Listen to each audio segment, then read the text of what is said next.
Ẹ káàsán, ẹ kú iṣẹ́ gbogbo ẹ̀yin èèyàn wa, ẹ ṣé gan ni.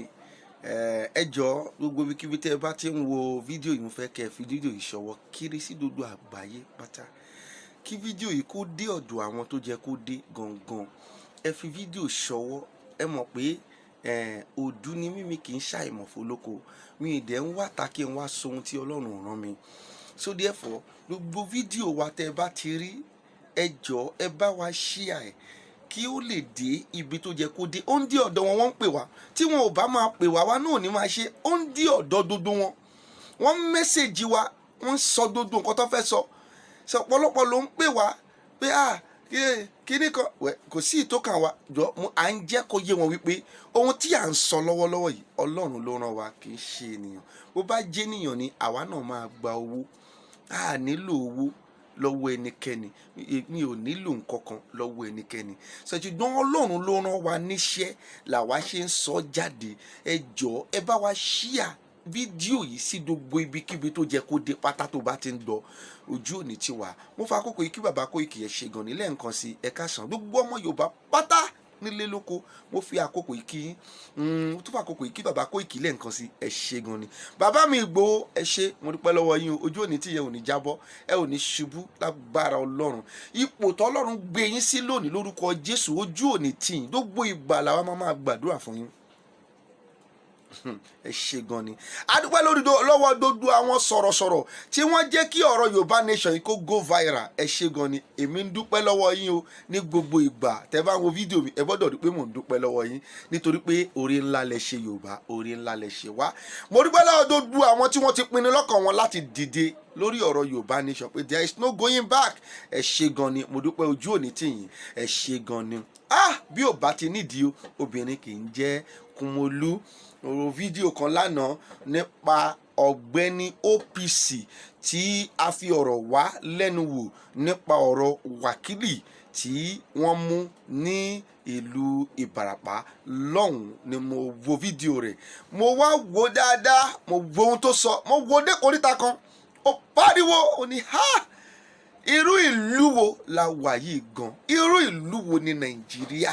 Nígbà tí wọ́n rí ẹni tó jẹ́ pé hardened criminal, tí wọ́n mú hardened criminal, tí wọ́n dẹ̀ wò wípé ẹ̀tọ́ àwọn ni káwọn mú dé ọ̀dọ̀ ìjọba, pé hardened criminal nìyí o, tí ó fẹ́ pa gbogbo Ìbàràpá, tó fẹ́ parun, òun nìyí o, tó fẹ́ pa àwọn èèyàn tí Ọlọ́run kó sí abẹ́ yín, tó ní kí ẹ máa darí, tó fẹ́ parun, tí ẹ ò dẹ̀ kíà láti wá mú, tí àwọn tọ́lọ́run fún àwọn lórí ọ̀fẹ́, kì í ṣe àwọn, Ọlọ́run ló fún wọn lórí ọ̀fẹ́ láti ṣe. Now tí Ọlọ́run fún wọn lórí ọ̀fẹ́ láti mú, táwọn dẹ̀ mú dọ́dọ̀ yín, ẹ wá mú wákìlì, ẹ gbé wákìlì lọ sí ibi tí wọ́n ti máa tọ́jú ẹ̀ lọ́sítù. Àwọn tí wọ́n mú ẹ wá tì wọ́n mọ́nú ẹ̀wọ̀n. Irú ìlú wo nìyẹn? Irú ìlú wo? Wá pariwo ní irú ìlú wo nìyí? What kind of country is Nigeria? Listen to me.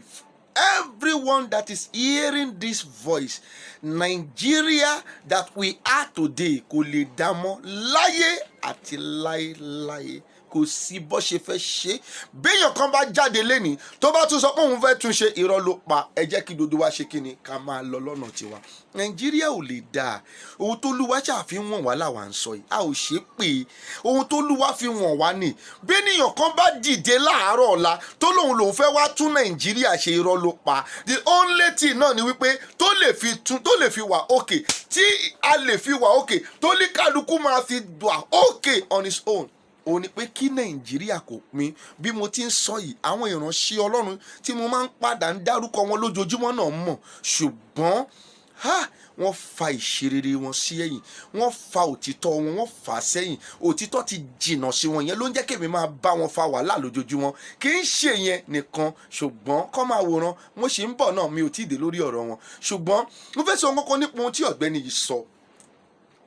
Ohun tí èmi ń rí ni pé Nàìjíríà yìí kò lè wọ́ọ̀kì mọ́, kó kálukú ṣe kí ni, kó pín. Ìkíní nìyó. Ẹ wo àwọn mẹ́ta ní tribe tó wà Nàìjíríà, ṣùgbọ́n ènìyàn kan ṣoṣo òun ló ń darí Nàìjíríà. Aláwùsá, a ní Yíbò, a sì ní Yorùbá. ṣùgbọ́n èèyàn kan ṣoṣo àwọn ló ń darí nàìjíríà. Ẹ tó wá ń darí nàìjíríà tí wọn ò mọ̀wé, wọn ò lè sọ english, wọn ò lè ṣe kankan, ó dẹ̀ ń darí gbogbo àwọn tó jẹ́ pé wọ́n ní bsc, wọ́n ní 3 ọtí ẹ̀ ní master degree 20, wọ́n ti ká, ó wá ń darí wọn ríboríbo nítorí owó. Àwọn yẹn náà tẹ̀lé wọn, ó tẹ̀lé ẹni tí ń darí wọn ríboríbo. We are 3 tribes. Nàìjíríà yóò lè work under that fact number 1. Èèyàn kò ṣe máa darí wa bó ti ń wá. Àwọn ọlọ́pàá tí wọ́n ti àwọn ọmọ yẹn wọlé kì í ṣe àwọn ní problem o. Àṣẹ tí wọ́n pa fún ọlọ́pàá òun ni ọlọ́pàá ń ṣe. Àṣẹ tí wọ́n ní kó sọ máa ṣe nígbà tí wọ́n bá ti lè mú Fúlàní kankan déwájú wọn òun ni wọ́n ṣe, kì í ṣe ọlọ́pàá. Ṣùgbọ́n nǹkan tó kàn ń dùn mí fún ẹ̀yin ọlọ́pàá ni wípé tẹ́ ẹ̀ bá tètè change, mo mọ̀ wípé iṣu ó máa dilẹ̀ lẹ́yìn àṣejùjẹ yín. Wàláì, ẹ lọ kọ́ sínú ìwé ìrántí kẹ́ ẹ̀ tètè sọ pé no, ẹ ti resign, kẹ́ ẹ yá máa bọ̀ ní Yorùbá nation, a tó sanwó oṣù yín. Ìjọ tẹ́ ẹ bá ti sọ pé ẹ fẹ́ resign, àwa náà tó san owó oṣù yín. Kẹ́ ẹ resign kúrò nínú Nigerian police, ẹ resign kúrò nínú Nigeria army, Nigeria navy, ẹ wá join ní Yorùbá nation army, Yorùbá nation police.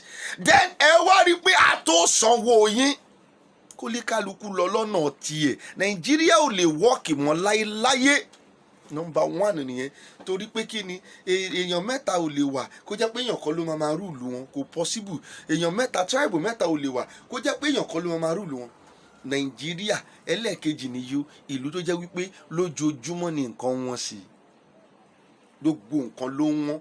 Ibi táwọn èèyàn ti wá ń rí owó wọn ò increase yẹ, ṣùgbọ́n gbogbo nǹkan tó bá ti fi owó rà báyìí ló wọ́n pátápátá. Ní mo yẹn bá yín sọ̀rọ̀ yìí, as a December ó ti ẹ̀sì tún rọlẹ̀.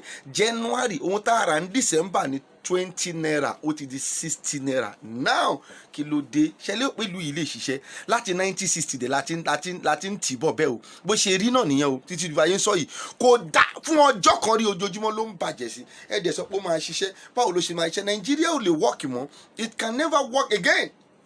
Ìlú tí kò sí àlàáfíà fún àwọn tí kò ní owó lọ́wọ́, tó jẹ́ pé gbogbo àwọn tó lówó nìkan ni wọ́n ní àlàáfíà. Ṣé yẹn ló fẹ́ wọ́ọ̀kì? Ẹ jẹ́ ká rorí ẹ̀yin ọmọ Yorùbá. Ó ní róróró Yorùbá ronú o. Nàìjíríà tó jẹ́ pé àwọn ìjọba àwọn tó ń darí wa máa ṣe ohun tí ò dáa, ò ní lè sọ̀rọ̀, wọ́n á gbé wa. Kí la wí kóńkó ṣe? Àkàndá wí kóńkó kí ló ṣe? Èbó ti tọ́ ọ̀rọ̀ ló sọ, ọ̀dẹ̀ gbé àmọ́ ibi tó wà báyìí o. Ṣé ìlú yẹn lẹ ló fẹ́ work? Ìlú yẹn lẹ ní ká máa continue pẹ̀lú ẹ̀yin gbogbo wòlíì tí Ọlọ́run ò la ojú yín, pé bóyá owó lẹ̀ ń wò, owó tó ń fún yín lẹ̀ ń wò, kò la ojú yín. Ṣé ìlú yìí gangan, ṣé ìlú yẹn la fẹ́ continue pẹ̀lú? Kò possible. We cannot continue with this kind of country. Bí iye yín ò bá ṣí, iye tàwa ṣí, iye wa ṣí. Nigeria is killing thousands of people with hunger. Nigeria tẹ̀rí ó ń pa àwọn ọ̀pọ̀lọpọ̀ èèyàn pẹ̀lú ebi every day. Kò sówó, kò sí kankan, ti báyé àwọn ọ̀pọ̀lọpọ̀ jẹ́. Ìlú tó jẹ́ pé pásítọ̀ ò kíyà láti sọ òtítọ́, a ó dẹ̀ rán wọn ni, Olúwa rán wọn ni pé kí wọ́n kó jáde láti lọ ṣe. Ìlú jẹ́ pé ìjọba gan kò kíyà láti sọ òtítọ́, kí ló tún wá kùn? Nígbà tí pásítọ̀ ò lè sọ òtítọ́, tí ìjọba tó tún darí wo ò tún lè sọ òtítọ́, àbí àwọn tẹ́ trust méjèèjì wọn ò lè sọ òtítọ́. Ṣé ìlú yẹn ó lè sàn? Ìlú yẹn lè dára mọ́? Ìlú yìí ò lè dára mọ́. Àwọn ìdí tí ìlú yìí ò ṣe lè dá nìyẹn. Ẹ ṣí àkíní kíákíá sí gbogbo ibikíbi tó jẹ́ kó wọ̀. Mò ń bọ̀ náà, mi ò tún tì dé o.